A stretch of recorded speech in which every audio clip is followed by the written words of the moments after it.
Coach, obviously yesterday you started summer access with your guys. Just what's the feeling like as you get going and the energy within the gym with your group? Day one is usually good. If you have issues with energy and focus, day one you have serious problems. So everybody's excited. Like last year, we got a kind of a mix of returners and newcomers. It's a little bit skewed with new guys, but everybody's in. Thought energy level was really good. There's a lot of teaching. We usually start off with, trying to, introduce stuff, do a lot of just, walking through and then let them play. And we're just trying to basically these first really couple weeks, just let them kind of understand and put in the foundation of how we want to play offensively, defensively, and particularly it's a refresher for the returners, but obviously all brand new information for the new guys and probably a little different than what they've done, whether it's a freshman like an Eli Shetler or Derek Boris or Jaden Daughtry, or you're a transfer like a Ryan Conwell or an Isaiah Swope or a Jake Wolf or Aaron Gray.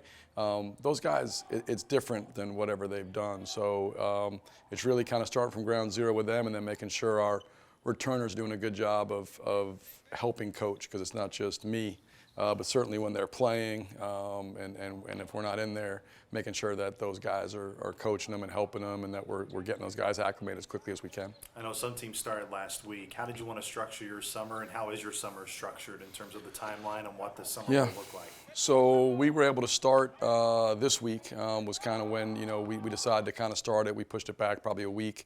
We'll go for 3 weeks here. We have camp the next 2 weeks, so guys are working that at the front end of the day and the back end of the day. So we're having them work camp in the mornings and then again in the afternoons. We're plan is to be here for 3 weeks in June. Go through the 30th basically, and then cut them loose for about 10 days and let them enjoy the 4th of July. We have a recruiting period that follows the 6th up through I think it's the 9th, and then we'll be back on that, whatever that Monday is. I think it's the 10th of July. It might be the 11th, but I think it's the 10th. We're back that day on the practice floor, and then we'll go through that beginning of August, that first week of August. So, and then they go home for another 2.5 weeks, and then 3 weeks, and they're back to school. So, it is a lot, but it's also kind of broken up a little bit where they're not here for 8 straight weeks. They're here for 3 weeks. Home for almost 2 weeks, 10, 11 days, back for, 3, 4 weeks, then back home for, another 3 weeks before they get rolling and come back to school for the fall. So it's how we did it last year. Feel comfortable that's a good way for us to kind of get enough done but also be intelligent. And we're trying to, we do things Monday through Thursday and give those guys, the weekends, Friday, Saturday, Sunday here in the summer, off, so that allows them to kind of get away if guys can go home, whatever they want to do on the weekends. You mentioned to the team yesterday, this is the worst we're going to look, or it should be the worst we're going to look when we go throughout the year. Yet you're like, there's a lot of positives that we have. What did you see yesterday? Understanding it is day one and not a ton is implemented yet, but what did have you encouraged? Well, I just think when you look at the team, the depth. It's just a different group. There's a lot more playmaking. I think we're a lot faster. I think we're a lot more dynamic with the ball. I think we have, we're more skilled. I think we're more athletic. I think we're bigger. The freshmen had really good days. You look at, Derek Borst. It's really, really impressive. Obviously, Eli has been really, really impressive. Jaden's still waiting to get cleared. He should hopefully be cleared today. Aaron was cleared earlier, so those guys didn't do anything yesterday. But watching those guys, and then, guys we had a pretty good feel about. I mean, obviously, we think, Ryan Conwell has a chance to be a special player. And his ability to play with the ball, without the ball, to shoot, to facilitate, and defend at his size, and to be 6'4" and 200+ pounds, and can play really 1 through 3. Really impressive. I thought a lot of the new guys, and then I think all our returners are improved. You look at Robbie's body's changed dramatically. Jabo's body has changed dramatically. Jason Kent looks like a different player, and it's very early, but a lot of times guys, when they're in the system for a period of time, Julian Larry, I thought, is improved. Mason.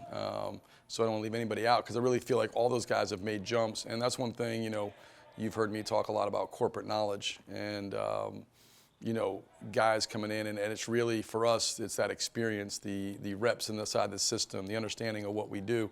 And usually the longer guys are here, the better they become inside of what we do, understanding how to play because it is different, because it is more of a read-based deal, and there is a lot of freedom, and so counterintuitively, sometimes for guys it becomes overwhelming because it's like, man, I can do this, and I'm not necessarily telling them what to do.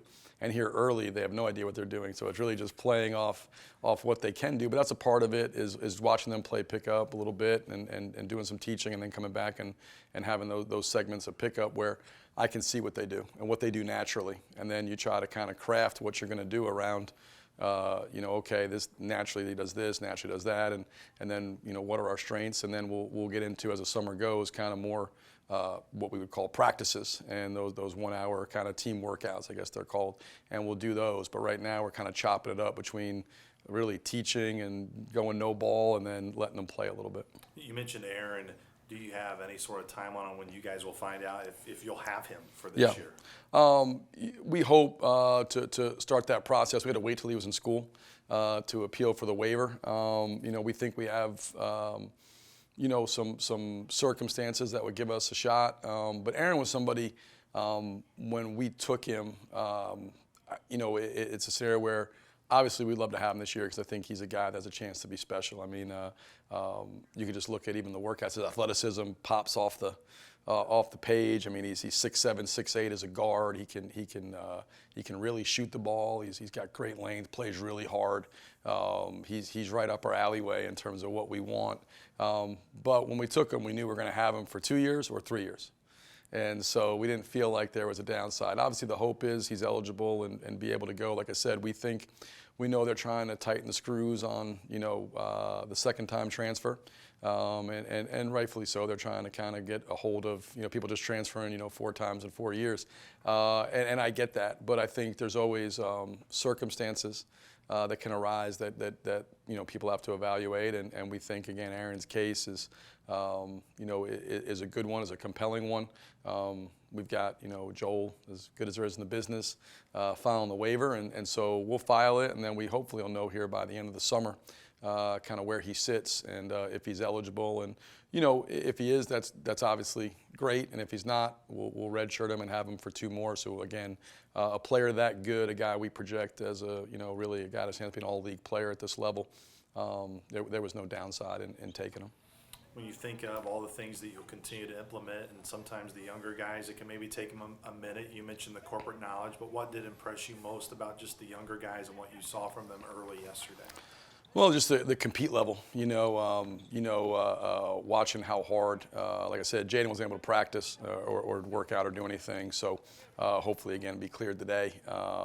But, with Derek and with Eli, how hard they go and their ability to pick up information. I mean, we're out there, and Derek's having to go against Robbie, which is, one of the better bigs at this level. Forget the Valley, and he's out there, holding his own and competing. Derek's a big man, and Eli, his release, his size at 6'6", he's a cerebral player.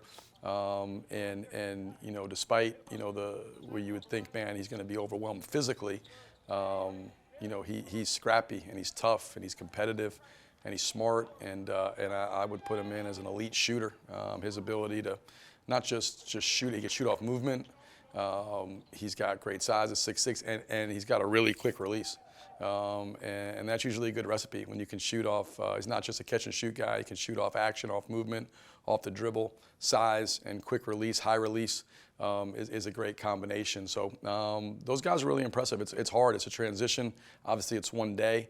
But to come in, work the way they did, compete the way they have, and I know the guys, had been playing, when they got here last week, some pickup and the same thing, Jabo and those guys were calling me saying, man, Derek's the real deal. Eli's the real deal. Like, these guys are really, really good. And so that's been, it was good to see them on day one, kind of what I had heard, be able to kind of see it with my own eyes. I think really the only two guys that we haven't really touched up on a ton that we're adding into your mix is Isaiah Swope and Jake Wolf. I felt both those guys, you clearly tell, I mean, they're going to be major impacts. Yeah, there's no question. Both those guys are really experienced. Isaiah's a guy that was, we saw firsthand, I know he's first team all league. I think we had something to do with that. He hung 28 on us down there, and he's just a guy that is a little bit, and he's totally different, but he's got a little bit of Voss in him where he's got an ability to make hard shots. It's not always going to be inside of what we do. It's kind of like where a boss could get outside of what we're doing, and sometimes it wasn't great. But when you look back on, he shot 39% from three and made 111 threes. So, and if I didn't let him do that and kept him inside of what we do, he probably wouldn't have been as good a player. And Isaiah's got that same ability to step out and kind of do things outside of what we do, but that he can do at an efficient level. So, certainly I can't wait to coach him. But he's a guy. He's a jet. He gets in the lane. He can really score. He's not just a shooter. He's a scorer, and he can facilitate. He led them in assists. He averaged almost 4 assists a game. Jake Wolf is an ultimate winner kind of guy. You look back at his career. I mean, won 29 games, and he was at Lipscomb. Went to the NIT championship. Goes to Moorhead. Starts for 2 years. In the championship is his junior year. They won the regular season this year, beat Clemson in the NIT.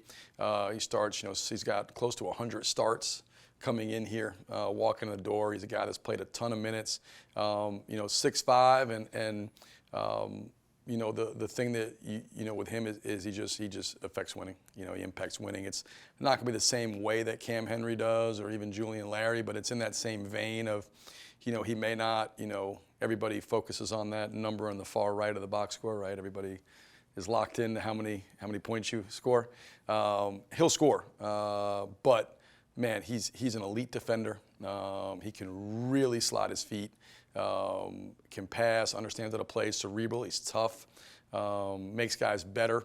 And again, like a lot of these guys, he picks up stuff really quick. I mean, the questions that he asked, that Ryan asked, those guys, are asking really good questions. That's a big part of learning is, asking the right questions. And the questions they're asking, you can tell that they're processing, what we're giving them, and then they're asking questions to kind of clarify what we're doing. And so, those guys are going to have to be, if we're going to be good, those guys have to be really, really good for us. And I think they have a chance to be. I think both those guys are, in their own ways, going to have a major, major impact, on this team. As are really, I think all the new guys have a chance to do that. It's right now we have 12 scholarship guys, so we're going to need everybody, and certainly it'll be all hands on deck. But we really do feel good about the 5 guys that are back and those 7 newcomers that I know we were really deep last year. I mean, and I think it's one day in. I know you were in there yesterday, but I'd make a case we're deeper than we were last year. I'd make a case we have more good players,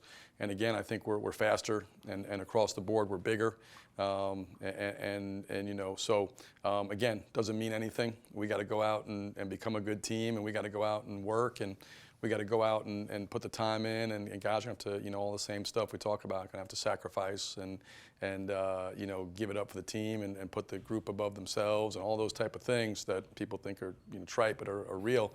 And we got to come in the day and build habits every single day. But if we do that, it certainly has a chance to be a special group. I think they feel that. I certainly watching them, feel that, but we got to go out and earn it in between those 4 lines. And things that are deeper, your beard is thicker and deeper too. So well, it was. You're planning on to keep around. Well, they say it makes you look wise. I don't know. For me, it just makes you look old. So there's more white in the beard than anything. But so yeah, I think my beard was. I said this. I was in the gym for camp with Jaden and Cam Henry, and my beard is gray because of Cam Henry, and I lost my hair because of Jaden. So I imagine how I'd look if I didn't have Jaden Schertz or Cam Henry in my life. I'd look like Brad Pitt, Legends of the Fall kind of hair and look. So they've aged me in dog years. So no, but hopefully we'll see. It may keep it. I don't know. Nat'll make me shave it at some point. So she's a boss.